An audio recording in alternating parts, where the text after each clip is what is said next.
Now we have reports that we're seeing a reduction in margin borrowing. And from what I understand, historically, this translates to a bearish signal. So I was wondering, can you break this down as to what you're seeing and what you think about it? So one, we do see that equity valuations are pretty high across the board, but not evenly though. We still see value stocks out there with very reasonable valuations, but we also see, especially in the tech sector, very high valuations that require high expectations in order to justify themselves. At the same time, we see households have record high equity allocations. And some of that's simply because the equity is appreciated in price, but it's also because they look at their cash and bonds that are yielding below the inflation rate, and they say, well, I got to own some equities, and so they're kind of piled pretty heavy into that equity side of the portfolio. We've also, of course, we had the meme stock phenomenon, the trading phenomenon. That's to some extent that's also spilled over into crypto, obviously. So I would say a lot of economic indicators look like they're decelerating, meaning that they're still most of them are still growing, but at a slower pace than they were in a year-over-year basis. Some of them are outright contracting, like retail spending. Fiscal stimulus is kind of in the rear view mirror now, right? So there were these multiple rounds of stimulus checks and extra unemployment benefits, and those are behind us, or in some cases still rolling off. And so there's kind of fewer reasons to be optimistic. Now we still could get another leg up, for example, but it's basically the market has already squeezed a lot of juice out of this run. As you point out, I mean we made tons of new highs this year. If I remember correctly, I think we've gone like 10 months without a 5% pullback, which is a very long stretch of time. So it's hard to you have to be a trader to really kind of capitalize on those movements. But I do think that from a long-term investor standpoint, this is certainly an environment where you want to be very careful with the amount of money, the valuations you pay for companies you like. Now that's a very perfect point you brought up with tech and valuation. So I have to ask you, Apple, right now, almost everyone seems to be invested in it in one way or another. Not only that, but it's hitting new all-time highs. So is the valuation justifiable at this point? Like, we know they have the new product launch coming up, or has it hit its peak frothiness like some other areas in the market? When you look back at history, usually consumer electronics companies don't have super long lifetimes at the top, because there's always a new competitor that comes along and does things a little bit better.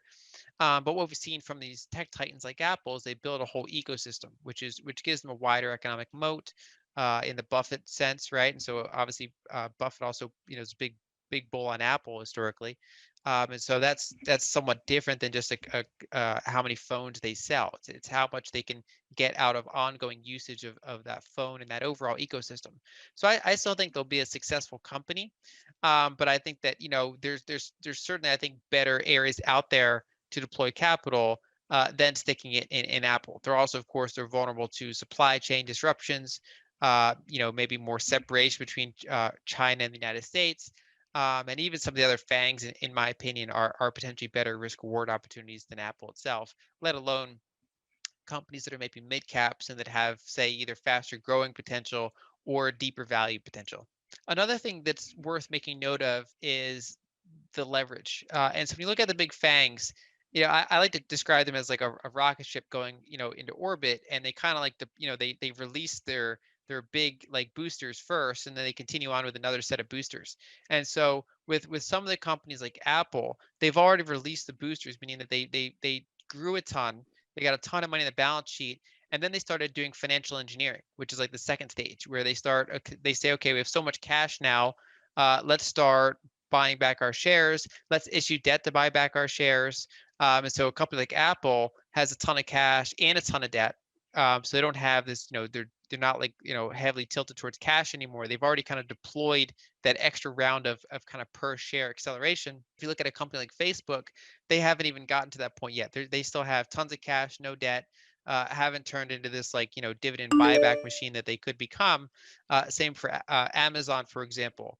And so I think that even within the FANGs, there are companies that still have another lever to pull for additional growth. Whereas Apple, I think, has already pulled quite a number of its levers. That doesn't mean it can't grind higher from here, but it is much harder to move the needle. And it's not like they have a ton left in their war chest. At least that's the way it seems. So I think that looking at maybe the other fangs that have not really turned to financial engineering yet is one method investors can do. They can also look at, say, mid cap, growth stocks, or I think there are a ton of attractive value stocks out there as well that might provide overall better risk return than Apple.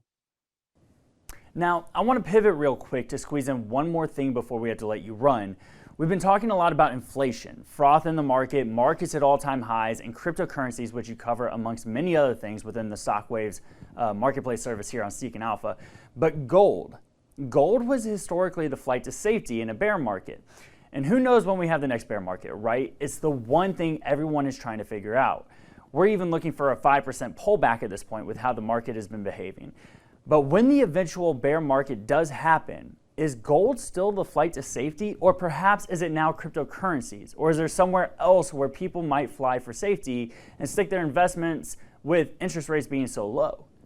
So I think if you were to have a bear market in equities, I do think that gold would probably outperform equities. Whether or not gold would do very, very well in absolute terms, I think is an open question. The longer term issue is that, I do think that the crypto market has become large enough to take some demand from gold. So when you look at adoption, statistics, for example, it's getting to the point in the United States where about as many people report owning some Bitcoin as gold, and especially, that skews younger, obviously, whereas gold investors tend to skew somewhat older. And so when you look at the size of the gold market, I mean, estimates from the World Gold Council, if you look at how much above ground gold they think there is, and you multiply it by the price, you get something around $12 trillion. Obviously, that fluctuates based on what the prevailing price of gold is, but that's roughly the order of magnitude. But then when you factor out, say, central bank demand or certain types of jewelry, if you look at, say, coins, bars, ETFs, things like that, you're looking at maybe $5 trillion asset. And so the fact that the crypto market has reached about 2 trillion is pretty interesting. It's basically it's getting in the ballpark, at least, where it's taking, I think, some meaningful demand away from gold, or at least taking the edge off. And I personally know a lot of people that say that they, if it wasn't for, say, Bitcoin, they would have bought gold instead over the past several years. And so I think around the margin, it's kind of, you can describe it as splintering demand, where kind of you had gold, Bitcoin came along and kind of maybe took some of the demand that might have otherwise gone to gold. Then you have other cryptos come around, and especially during bull markets in the crypto space, they tend to take some market share from Bitcoin even. And so money just kind of diffuses. It's like a going through a prism. It just kind of diffuses into multiple different things, and that can kind of take the edge off, especially some of those larger ones. But I do think that if you were to get a pretty significant risk off bear market period, especially if you have one that's driven, somewhat stagflationary. So gold historically follows real interest rates pretty closely. In recent months, that correlation has been a little bit weaker than normal, but over like a 50-year period, it's been a pretty strong correlation with inverse correlation with real rates. And so when inflation's higher than the 10-year Treasury yield, gold tends to do reasonably well. And so if you were to get, say, decelerating growth, economic growth, at the same time as you have inflation still being sticky and high, which compresses business margins, and causes kind of issues throughout the economy, that should be a pretty good environment for gold. And especially at a time where sentiment's pretty low right now, a lot of people are asking the question, as gold kind of lost its luster. Ironically, that tends to be the time where, probably gold's going to do reasonably well. So I wouldn't count gold out yet, even though I do think that cryptos are eating into its market share.